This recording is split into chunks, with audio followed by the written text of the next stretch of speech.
Hello बच्चों। Hello बच्चों, welcome back to physics वाला। मैं हूं आपके बायोलॉजी मेंटर भाग्यश्री।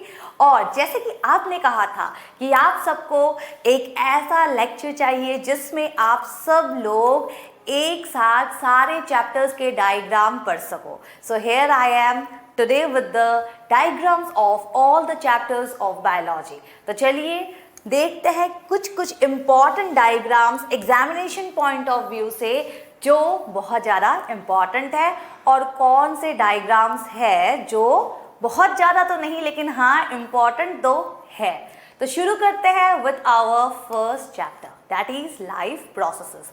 तो अगर आप देखोगे बच्चों, सबसे ज़्यादा डायग्राम आता है लाइफ प्रोसेसेस से। क्यों? क्योंकि अगर आप देखोगे लाइफ प्रोसेसेस में डाइजेशन हो गया, फिर रेस्पिरेशन हो गई, एक्सक्रीशन हो गई, ट्रांसपोर्टेशन हो गई, तो बहुत सारे प्रोसेसेस है and the diagrams of this processes are very very important. तो देखिए, सिर्फ एनिमल ही नहीं, प्लांट के भी हमें कुछ डायग्राम्स याद रखने हैं। जैसे कि सबसे पहला डायग्राम है ये, क्या है ये? It is the structure of stomata. ठीक है, this is the one of the most important diagram, क्योंकि 1 मार्क्स के क्वेश्चन में हमेशा ये डायग्राम आप देखोगे अलग अलग तरीके से रिपीट हो चुका है।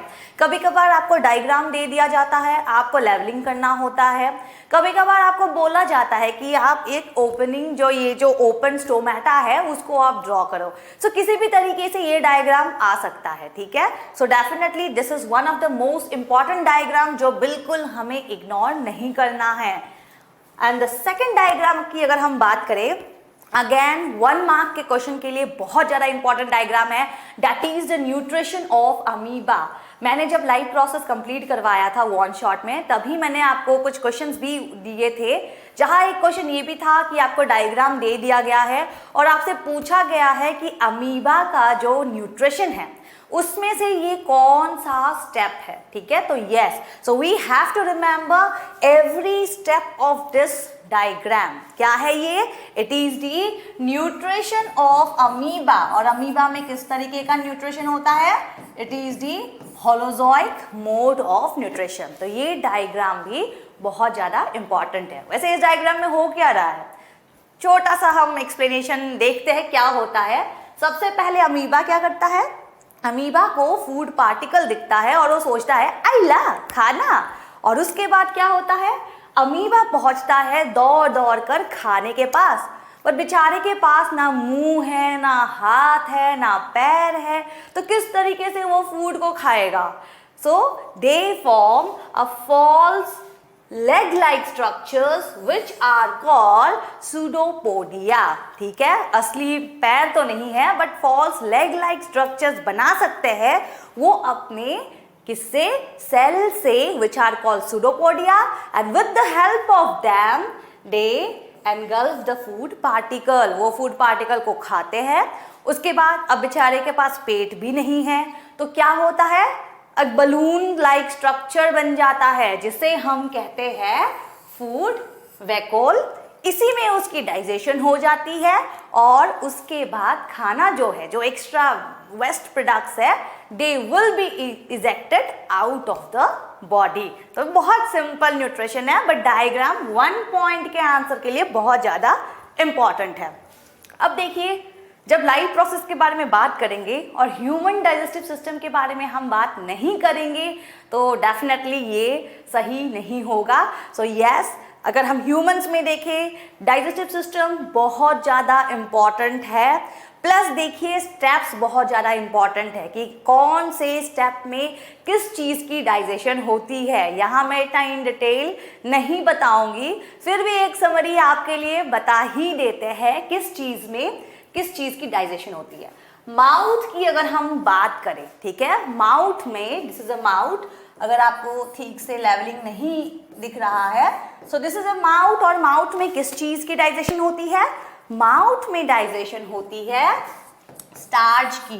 ठीक है, स्टार्च की होती है। और ये डाइजेशन कौन करता है? ये डाइजेशन करता है हमारे सलाइवा में रहा एक enzyme which is salivary amylase। ठीक है, यस, अब नेक्स्ट अगर हम देखें ईसोफेगस में, this is the oesophagus, that is our food pipe. इसमें किसी भी टाइप की कोई डाइजेशन नहीं होती है, बट एक टाइप की मूवमेंट होती है। And what is that movement? It is peristaltic movement. इस तरीके की जो मूवमेंट होती है that is peristaltic movement. Okay, अब नेक्स्ट है this is the stomach. Again stomach में किस चीज की डाइजेशन होती है? स्टमक में डाइजेशन होती है प्रोटीन्स की। और कौन करता है? By an enzyme called pepsin. Yes, so देखिए डायग्राम तो याद रखने ही हैं, उसके साथ साथ मैं दोबारा से यहाँ रिपीट इसीलिए कर रही हूँ क्योंकि इंपॉर्टेंट है, कहाँ किस चीज की डाइजेशन होती है ये जानना बहुत जरूरी है।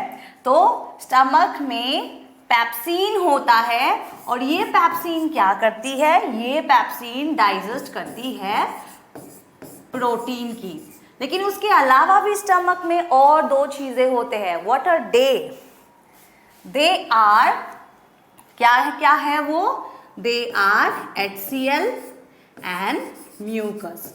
म्यूकस क्या करता है? म्यूकस प्रोटेक्शन प्रोवाइड करती है। HCl पेप्सिन को एक्टिवेट करती है, पेप्सिन का हौसला बढ़ाता है कि yes you can do it. ठीक है, सो ये तीन चीजें होते हैं हमारे स्टमक में। नेक्स्ट आते हैं स्मॉल इंटेस्टाइन में। Okay, so this is the small intestine. और स्मॉल इंटेस्टाइन को हम क्या कहते हैं? स्मॉल इंटेस्टाइन को हम कंप्लीट साइट ऑफ डाइजेशन भी कहते हैं। प्लस स्मॉल इंटेस्टाइन से दो जगहों से सिक्रेशन भी आती है। One is our liver, another one is our pancreas. ठीक है, लीवर से आता है बाइल जूस। बाइल जूस क्या करती है? एल्कलाइन मीडियम बनाती है। पैनक्रियास से आता है पैनक्रियाटिक जूस। और पैनक्रियाटिक जूस में भी क्या होते हैं? अलग अलग एंजाइम्स होते हैं। एंड दो बहुत कॉमन नेम हमारे दिए गए हैं। It is, this is the pancreas, it is our trypsin and lipase। ठीक है, और उसके अलावा इंटेस्टाइन में भी इंटेस्टिनल जूस बनते हैं जिसमें तरह तरह के एंजाइम्स होते हैं। तो इसीलिए इंटेस्टाइन को क्या कहते हैं? इंटेस्टाइन को कहते हैं कंप्लीट साइट ऑफ डाइजेशन। उसके बाद क्या आता है? उसके बाद आता है लार्ज इंटेस्टाइन। ठीक है, और जो लार्ज इंटेस्टाइन है उसमें क्या है? उसमें कोई खास डाइजेशन तो नहीं होती, बट एब्जॉर्प्शन होता है। कुछ हद तक एब्जॉर्प्शन पेट में होती है, बट मैक्सिमम वाटर और आयंस की जो हमारी एब्जॉर्प्शन है वो लार्ज इंटेस्टाइन में होती है। और बची कुछ जो वेस्ट प्रोडक्ट निकलती है, it is excreted out through an opening called anus. तो ये जो पूरी पाइप है, ठीक है, जहां अलग अलग थिकनेस है, जो पूरी पाइप है, इस पाइप को हम क्या कहते हैं? This pipe is known as alimentary canal. ठीक है, so this is one of the most important diagram. Filling the blanks के फॉर्म में भी आ सकता है और डायरेक्टली आपको डायग्राम ड्रॉ भी करना पड़ सकता है। तो ये डायग्राम तो हमें डेफिनेटली देखना ही देखना है। नेक्स्ट डायग्राम में आते हैं, that is the human respiratory system. And again देखिए, ह्यूमन रेस्पिरेटरी सिस्टम की अगर हम बात करें, इसके भी डायरेक्ट डायग्राम्स आ सकते हैं कि या तो आप डायरेक्टली उसको ड्रॉ कर लो, इस तरीके के भी आ सकते हैं, या तो आपको डायग्राम दिया जाएगा, आपको बस उसके लेवलिंग को लिखना होता है। ठीक है, तो ये जो ह्यूमन रेस्पिरेटरी सिस्टम है, it is also important. But कहाँ से शुरू होती है human respiratory system? It starts from our nasal passage. ठीक है, हमारे नेजल पैसेज से शुरू होती है। Okay, so it starts from nasal passage, और फिर क्या होता है? फिर नेजल पैसेज के बाद हमारी एक आती है, that is a nasal cavity. That means नाक के बाद में क्या होता है? एक छोटा सा कैविटी होता है, that is our nasal cavity. और यहाँ पे एक ऐसी एरिया होती है which is common to both our mouth and nose, and that area is called pharynx. ठीक है, फेरिंग्स बोलते हैं इसे हम। This is a common area for both our mouth and nose. ठीक है, थ्रॉट जिसे हम कहते हैं, एंड डिसफेरिंग्स। इसके बाद डिवीजन होती है हमारी विंड पाइप और फूड पाइप की, ठीक है। तो यहां से शुरू हो जाएगी हमारी larynx. Now what is larynx? Larynx is our voice box. ये जो हम बात करते हैं ना, ये जो मैं आपके सामने इतनी बोल रही हूँ, it is due to the vibration of some cartilage. हमारे यहाँ कुछ कार्टिलेज से एक स्ट्रक्चर बना है, एक बॉक्स बनी है जिसे हम वॉइस बॉक्स कहते हैं, साउंड बॉक्स कहते हैं, या हम इसे लैरिंग्स भी कहते हैं, ठीक है। तो यहाँ से शुरू होती है हमारी windpipe, and this windpipe is also known as trachea, ठीक है। इसे हम ट्रैकिया भी कहते हैं, इसे हम विंड पाइप भी कहते हैं, सेम थिंग है। और आप यहाँ देख सकते हो इस पूरे ट्रैकिया में ऐसे गोल गोल कुछ इनकम्प्लीट रिंग्स बने हैं, और ये किसके रिंग्स हैं? They are rings of cartilage. Cartilage से बने कुछ हमारे रिंग्स है। इनका काम है इस पूरे विंड पाइप को कोलैप्स होने से बचाते हैं ये, ठीक है। उसके बाद देखिए, this wind pipe will lead to our lungs। दोनों तरफ वो डिवाइड हो जाएंगे, ठीक है। और ये जो डिवाइड होते हैं उससे हम क्या कहते हैं? इट इज आवर ब्रोंकाई, ठीक है। This is our lungs, and ये जो हमारे उनकी ब्रांचिंग हो रही है, this part is called bronchi. And उसके बाद जो इनकी ये सेकेंडरी टर्शियरी जितने भी ब्रांचिंग होंगे, they will be called bronchiole, ठीक है। और ये जो पूरी स्ट्रक्चर है, दे गेट प्रोटेक्टेड और they remain protected by our bones. और क्या नाम है उसका? कॉमनली हम उसे रिब्स कहते हैं, बट एक मेन बोन होता है विच इज स्टर्नम, उससे हमारे कुछ साइड के बोन्स निकलते हैं विच आर कॉल्ड रिब्स। और ये जो पूरी स्ट्रक्चर है ये मिलकर हमारे चेस्ट कैविटी को, हमारे लंग्स को प्रोटेक्शन प्रोवाइड करती है, ठीक है। सो ये एक इंपॉर्टेंट डायग्राम है। और देखिए यहाँ पे थोड़ा जूम करके दिखाया गया है डायग्राम ऑफ एल्वियोली। ये जो लंग्स में छोटे छोटे हमारे बलून लाइक स्ट्रक्चर्स होते हैं ना, जिसमें असली गैसेस एक्सचेंज होता है, उन्हें हम एल्वियोली कहते हैं। तो अगर आपको ये बोला जाए कि सबसे इंपॉर्टेंट यहाँ पे हीरो कौन है, तो आप देखोगे नाक हो गया, हमारी ट्रैकिया हो गई, they are just conducting part, बस हवा यहाँ से अंदर जाती है, छोटे छोटे पाइप्स है ये। मेन काम कौन करता है? एल्वियोली ही करता है, क्योंकि मेन गैसियस एक्सचेंज एल्वियोली में ही होता है। तो ये डायग्राम डेफिनेटली हमें करना है। नेक्स्ट अगर हम डायग्राम्स की बात करें तो ऑब्वियस सी बात है, हार्ट को हम कैसे भूल सकते हैं। अच्छा, हार्ट से पहले और एक चीज, जो हमारे फ्लो डायग्राम दिया गया है रेस्पिरेशन में, वो भी हमें थोड़ा सा देखना है, थोड़ा सा हमें वो भी याद रखना है। जैसे कि आप देख सकते हो, ओके, सो हमारे बुक में इस तरीके का एक डायग्राम दिया गया है, that is the glucose get converted to pyruvate. Exactly diagram नहीं है, it is a flow chart. Then आप देख सकते हो कि उसके 3 अलग अलग हिस्सों में 3 अलग अलग पार्ट्स बनाए गए हैं, ठीक है। सो पाइरूवेट के बाद क्या बन सकता है? इन कुछ हमारे CO2 बन सकते हैं, प्लस एनर्जी बनेंगे कहाँ पे? अगर ये एरोबिक रेस्पिरेशन हुआ तो माइटोकॉन्ड्रिया में बन सकते हैं, ठीक है। और पाइरूवेट क्या हो सकता है? In terms of anaerobic respiration east में हो सकता है, या तो इथेनॉल फॉर्म करेंगे और एनर्जी फॉर्म करेंगे, ठीक है, या तो आप देख सकते हो लैक्टिक एसिड फॉर्म करेंगे और एनर्जी फॉर्म करेंगे। तो एनर्जी की प्रोडक्शन तो हर कहीं होगी, एनर्जी की प्रोडक्शन हर कहीं होगी, बट उसके अलावा आप देख सकते हो एनारोबिक मोड में इथेनॉल, लैक्टिक एसिड की भी फॉर्मेशन होती है। वैसे लैक्टिक एसिड की फॉर्मेशन कहाँ होती है?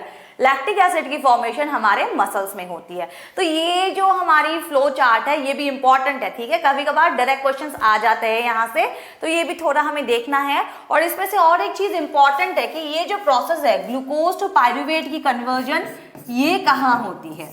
सो ये होती है हमारे साइटोप्लाज्म में, ठीक है। सो ये थोड़ा सा हमें इस फ्लो डायग्राम को देखना है। उसके बाद अगर हम देखें ह्यूमन हार्ट से डायरेक्टली आपको नहीं डायग्राम आएंगे कि आप बताइए ऐसे हार्ट को ड्रॉ कर लो, नहीं आएंगे, बट फिर भी we have ample amount of time, तो प्रैक्टिस करने में क्या जाता है ना। सो कर लेना, इसको भी कर लेना। This is a very special part, धड़कने हैं ये हमारी, तो करेंगे तो कुछ नहीं जाएगा हमारा। Okay, so human heart exam के पॉइंट ऑफ व्यू से देखिए तो देखिए पार्ट्स आ सकते हैं बट डायरेक्ट डायग्राम नहीं आएगा, तो बेफिक्र रहो। लेकिन हाँ, लेवलिंग याद रखने हैं। लेवलिंग क्या क्या है? लेवलिंग है पल्मोनरी आर्टरी। क्या काम है इस पल्मोनरी आर्टरी का? Pulmonary arteries are arteries that carry deoxygenated blood, right? हमारे राइट वेंट्रिकल से डीऑक्सीजनेटेड ब्लड को लंग्स तक ले जाते हैं, ठीक है। वैसे ही आप देखोगे नेक्स्ट क्या होगा, pulmonary veins. Next one is the pulmonary veins. क्या काम है इस पल्मोनरी वेन्स का? ये ऑक्सीजनेटेड ब्लड को लंग्स से हमारे हार्ट तक ले आते हैं, ओके। एंड उसके बाद आप देखोगे this is the left atrium. यहां बस हमें लेवलिंग पे ध्यान देना है। And this is the left ventricle. Similarly आप देख सकते हो दिस इज वेना कावा। अब ये वेना कावा क्या है भाई? Vena cava is the main vein in our body. ऊपर के हिस्से से आए तो सुपरियोर वेना कावा, नीचे के हिस्से से आए तो इंफेरियोर वेना कावा, ठीक है। मेन वेन को हम कहते हैं वेना कावा और मेन आर्टरी को हम कहते हैं ऑर्टा। तो ये चीज हमें देखना है। यहां आप देख सकते हो this is the vena cava from upper body and this is the vena cava from lower body, ठीक है। और ये क्या है? This is right atrium, this is right ventricle, ठीक है। और ये बीच में क्या है? This is the septum. तो यहां हमें डायरेक्टली इस डायग्राम में क्या याद रखना है? इसके लेवलिंग कि कौन सा पार्ट क्या है, ये हमें थोड़ा सा याद रखना है। वही देखो double circulation is very very important. जैसे कि डाइजेशन बहुत ज्यादा इंपॉर्टेंट है, वैसे ही डबल सर्कुलेशन भी बहुत ज्यादा इंपॉर्टेंट है। Direct diagrammatic questions double circulation से आते रहते हैं। आपने भी अगर प्रीवियस ईयर क्वेश्चन देखा होगा तो आपने भी ये नोटिस किया होगा कि इस पार्ट से बहुत ज्यादा क्वेश्चंस आते हैं। तो yes, definitely this part is very very important. इसकी लेवलिंग, इसकी ओवरऑल डायग्राम प्लस फ्लो, कहाँ से किस तरीके से फ्लो हो रही है, ये पूरा डायग्राम बहुत इंपॉर्टेंट है, ठीक है। तो आप देख सकते हो there are 4 chambers in our heart, that is right atrium, then left atrium, right ventricle, left ventricle. और फ्लो कहाँ कहाँ होती है हम एरो से ही पता लगा सकते हैं। सबसे पहले क्या होता है? टिश्यू से। ये जो है दिस इज अ कैपिलरी। सबसे पहले टिश्यूज से, हमारे बॉडी के सेल से क्या होता है? CO2, क्योंकि हमारे बॉडी में क्या था? रेस्पिरेशन चलता रहता है, एनर्जी बनते रहते हैं, तो कार्बन डाइऑक्साइड भी निकलता रहता है। तो ये सारे कार्बन डाइऑक्साइड कहाँ जाते हैं? They start moving towards the right atrium. किसके थ्रू? थ्रू आवर वेना कावा, ठीक है। वेन्स के थ्रू वो जाते हैं राइट एट्रियम में, राइट एट्रियम से वो जाते हैं राइट वेंट्रिकल में, वेंट्रिकल से वो कहाँ जाते हैं? सीधा जाते हैं लंग्स में। और लंग्स में जो मैंने अभी बताया था एल्वियोली, बलून लाइक स्ट्रक्चर, उसमें से ये CO2 बाहर निकल जाते हैं और वही ऑक्सीजन ब्लड में आकर दोबारा से वो आते हैं towards the left atrium and then towards the right ventricle एंड उसके बाद सीधा वो पहुंच जाते हैं हमारे बॉडी के सेल से। देखो यहाँ मैं प्रोसेस इतना इन डिटेल नहीं एक्सप्लेन कर रही हूँ, मैंने ऑलरेडी वन शॉट वीडियो में ये एक्सप्लेन कर दिया है। यहाँ बस हम डायग्राम्स पर ध्यान दे रहे हैं, ठीक है। तो प्रोसेस तो हमें याद रखना ही रखना है, प्लस ये जो एरोज है ना, इसमें भी हमें मिस्टेक नहीं करना, इसमें भी हमें ऊपर नीचे उल्टा पुल्टा नहीं करना है। ये डायग्राम हमें एकदम ध्यान से पढ़ना है, ओके। सो उसके बाद हम याद कर सकते हैं the human excretory system. And again ये बहुत इजी डायग्राम है, इसको आपको नहीं करना है, ये बस मैंने ऐसे ही ऐड कर दिया है थोड़ा सा जूम करके, but we have to remember only this diagram, ठीक है। ह्यूमन एक्सक्रीटरी सिस्टम इजी है, बहुत ज़्यादा पार्ट नहीं है। 2 किडनीज है, This will lead to a tube-like structure called ureter, and this ureter leads to a muscular urinary bladder, और उसके बाद एक छोटी सी ओपनिंग होती है, that is urethra। बहुत ज़्यादा पार्ट नहीं है, बहुत इजी है, किसी को ड्राइंग नहीं भी आता होगा तब भी ये ऐसे ही कर लेंगे, ठीक है। मैं तो कर लेती हूँ, मैं कर लेती हूँ, तो ऑब्वियसली कोई भी कर ही लेगा आराम से। अब नेक्स्ट अगर हम देखें, इंपॉर्टेंस में देखें, इट इज न्यूरॉन। अगेन जैसे कि हार्ट का डायग्राम कभी भी डायरेक्टली नहीं आता है, न्यूरॉन का भी कभी डायरेक्ट नहीं डायग्राम आता है, बट न्यूरॉन के अगेन लेवलिंग आते हैं, हर एक पार्ट के फंक्शंस आ सकते हैं, या ओवरऑल न्यूरॉन क्या करता है ये सब आ सकता है। तो आपको डायग्राम में क्या याद रखना है, डायग्राम में आपको याद रखना है लेवलिंग, ठीक है। और लेवलिंग जब याद रखोगे तो एक उसका फंक्शन भी याद रख ही लोगे। तो क्या होता है, सबसे पहले तो यहाँ दिस इज दी बाउमन्स कैप्सूल, ठीक है। इस स्ट्रक्चर को हम कहते हैं बाउमन कैप्सूल, और ये जो बाउमन कैप्सूल है इसके अंदर आर्टरीज की एक स्ट्रक्चर होती है विच इज कॉल्ड ग्लोमेरुलस, ठीक है। दिस इज कॉल्ड ग्लोमेरुलस, और इस ग्लोमेरुलस में होती है ब्लड की फिल्ट्रेशन। जितनी भी गंदगी है सारे ब्लड से बाहर निकल आते हैं। निकल के कहाँ जाते हैं, निकल के जाते हैं वो to a tube like structure, ठीक है। And this tube like structure is called PCT, that is proximal convoluted tubule। proximal का मतलब है पास, ठीक है। that means अगर आप ग्लोमेरुलस को देखोगे उसके पास जो ट्यूब है it is called proximal convoluted tubule। तो सारे ब्लड फिल्टर होकर गंदगी कहाँ आती है, गंदगी आती है PCT में। अब PCT में क्या था, वैसे क्या होता था PCT में, जल्दी जल्दी कमेंट बॉक्स में लिखिए PCT में क्या होता था। पीसीटी में क्या होता था रीएब्जॉर्प्शन। दैट मीन्स जो भी बचे कुचे असली अच्छी चीजें हम यूज कर सकते हैं उनकी दोबारा से रीएब्जॉर्प्शन होती थी। कहाँ होती थी, हमारे ब्लड में होती थी, ठीक है। और पीसीटी में रीएब्जॉर्प्शन होते होते पहुंचेंगे वो एक छोटे से यू शेप्ड स्ट्रक्चर में, that is the Henley loop और लूप ऑफ हेनली। जो भी आप कहना चाहो, जैसे भी आप याद रखना चाहो, you can remember both the same thing, Henley loop या लूप ऑफ हेनली में पहुंचते हैं। उसके बाद दोबारा से एक ट्यूब स्टार्ट होता है, दैट इज कॉल्ड DCT। अब DCT क्या था, DCT means distal convoluted tubule. That means ये क्या है, ये हमारे बॉडी से दूर है, ठीक है। तो रीएब्जॉर्प्शन होते होते आते DCT में पहुंचे। अब DCT में बहुत ही कम रीएब्जॉर्प्शन होती है, प्लस यहाँ पे क्या होता है, अलग अलग सिक्रेशंस होते हैं, ट्यूब्यूलर सिक्रेशंस होते हैं। यहाँ अलग अलग जगहों से हम जो भी हार्मोन्स वगैरह हो गया, हम जो भी ड्रग वगैरह खाते हैं, टिश्यूज से सिक्रेशन डायरेक्टली DCT में होती है। और सब गंदगी मिलजुल कर कहाँ पहुँचते हैं, टू द कलेक्टिंग डक्ट पहुंचते हैं, कलेक्टिंग डक्ट में। और इस कलेक्टिंग डक्ट से वो सीधा पहुंचते हैं यूरिटर में, फिर यूरिनरी ब्लैडर में, और फिर वो बॉडी से बाहर निकल जाते हैं। तो यहाँ नेफ्रॉन का फंक्शन क्या हुआ, फिल्ट्रेशन ऑफ ब्लड भी है, प्लस थोड़े बहुत रीएब्जॉर्प्शन भी होता है। और ये वैसे होता कहाँ है, ये होता है हमारे किडनी में, ठीक है। सो यहाँ हमें इसकी लेवलिंग थोड़ी सी ध्यान से पढ़नी है। तो लाइव प्रोसेसेस के ये कुछ हमारे इंपॉर्टेंट डायग्राम्स थे जो हमें एग्जामिनेशन के पॉइंट ऑफ व्यू से पढ़ना है। मैंने आपको बता दिया था कि कुछ डायग्राम्स हमें डायग्राम प्लस लेवलिंग सब कुछ पढ़ना है, कुछ डायग्राम्स के सिर्फ और सिर्फ हमें लेवलिंग्स देखने हैं। ओके, तो अब आते हैं हाउ डू ऑर्गेनिज्म रिप्रोड्यूस में। अब अगर देखोगे सबसे ज्यादा डायग्रामेटिक क्वेश्चंस आते हैं लाइव प्रोसेस से, उसके बाद आता है हाउ डू ऑर्गेनिज्म रिप्रोड्यूस से।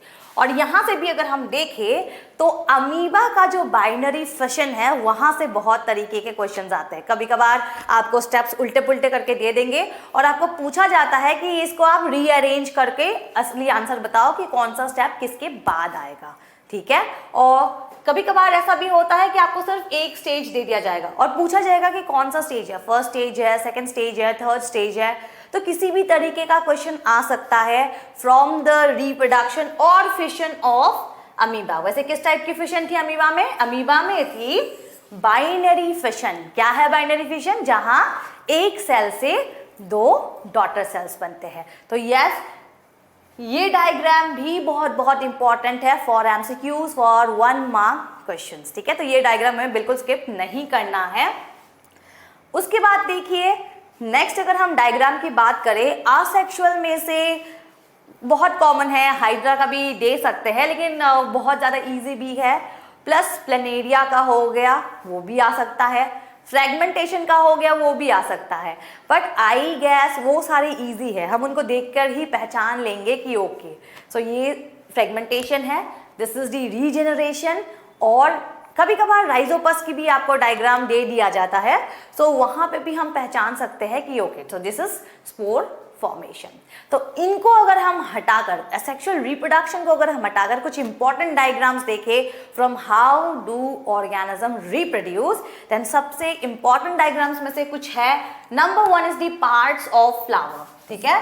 सो this is the parts of flower. क्या क्या पार्ट्स होते हैं फ्लावर के?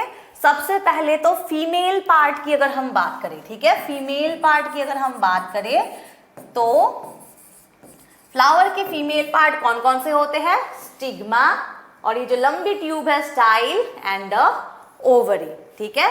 सो फीमेल पार्ट में आएगा stigma plus style plus ovary. ऐसे भी तो जाहिर सी बात है लड़कियां ही स्टाइल करेंगी, लड़के ज्यादा स्टाइल करते नहीं है, तो स्टाइल इसीलिए लड़कियों के साथ ही, दैट मीन्स फीमेल के साथ ही अटैच कर दिया गया। एनीवेज, तो स्टिग्मा, स्टाइल, ओवरी मिलकर क्या फॉर्म करते हैं? दे फॉर्म द पिस्टिल और द फीमेल पार्ट। वैसे ही अगर आप मेल में देखोगे, so what is the male part? Male में अगर आप देखोगे, male starts with anther and filament. Male बहुत सिंपल है, बस 2 पार्ट है, उनमें कोई स्टाइल नहीं है। एंटर है जहां पॉलन ग्रेन्स बनते हैं and the filament. So male part होगा एंथर प्लस फिलामेंट, और इसको हम क्या कहेंगे? इसे हम कहेंगे स्टेमन, ठीक है। तो दिस इज अ मेन। तो ये 2 हिस्से हो गए मेल और फीमेल के, बट इसके अलावा भी कुछ पार्ट्स होते हैं। क्या क्या पार्ट्स होते हैं?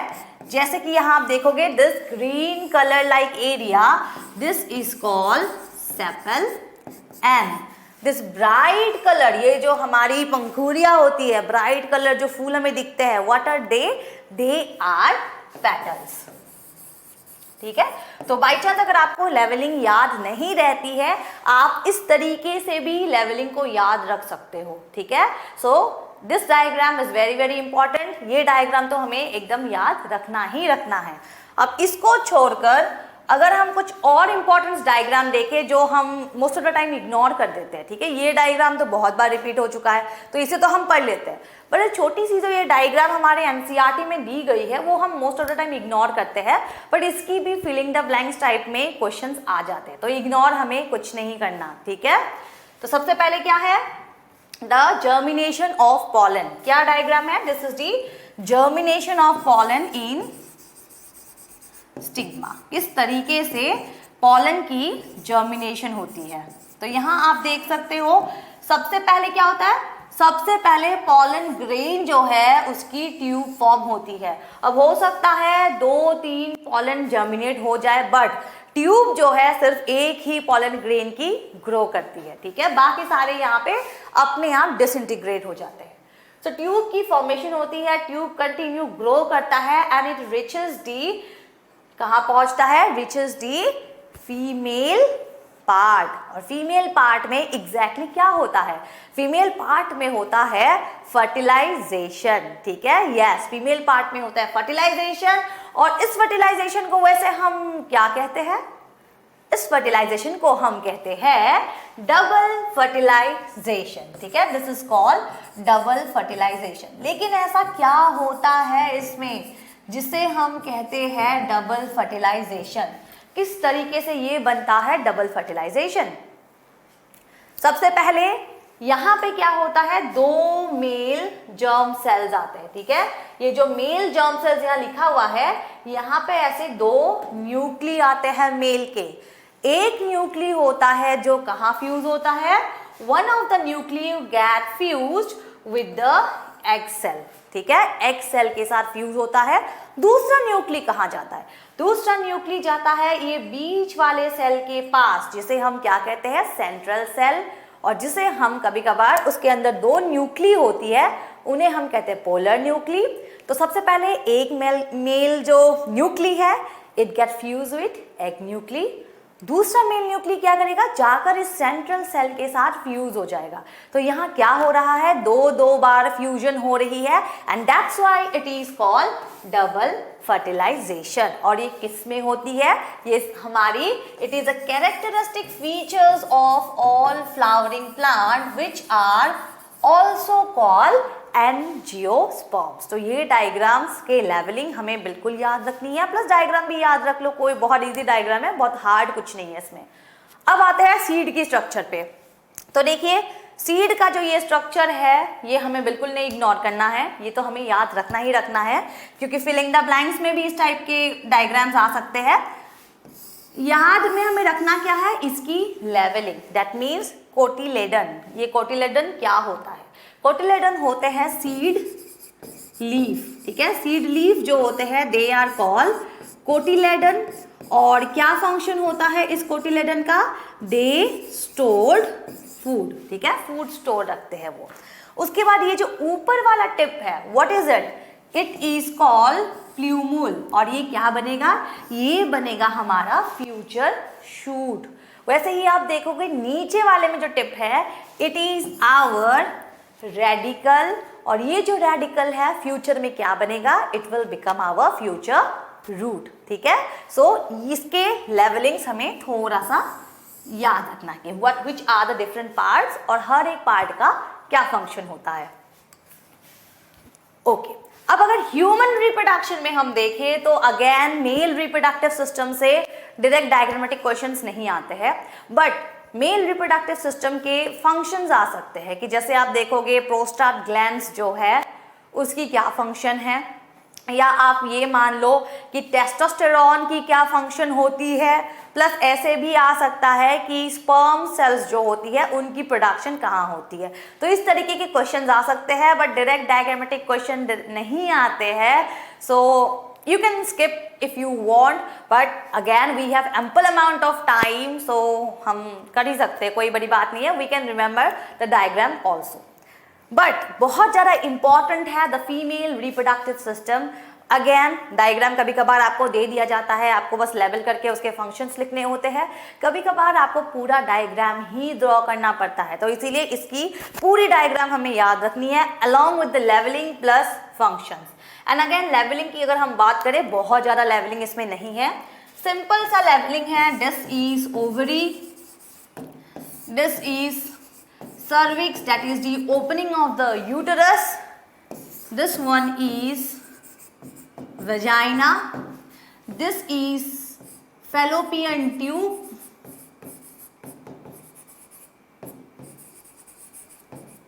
and this is uterus। ठीक है, बहुत ज़्यादा लेवलिंग नहीं है, सिंपल लेवलिंग है, हमें इजीली याद रह जाएगा, ठीक है। सो सबसे पहले बात करें मेन फंक्शन होती है ओवरी की, जहाँ पे एग सेल्स भी बनते हैं प्लस एस्ट्रोजन प्रोजेस्टेरॉन भी बनते हैं, ठीक है। और एस्ट्रोजन प्रोजेस्टेरॉन क्या है जल्दी जल्दी कमेंट बॉक्स में नीचे लिखिए, ठीक है। ओके, और उसके फंक्शंस भी क्या है ये भी हमें लिखना है।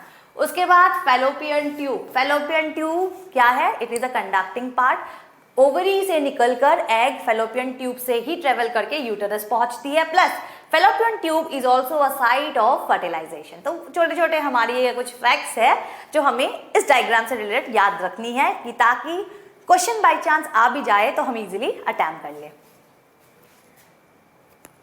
सो अब आते हैं towards the next chapter that is our environment.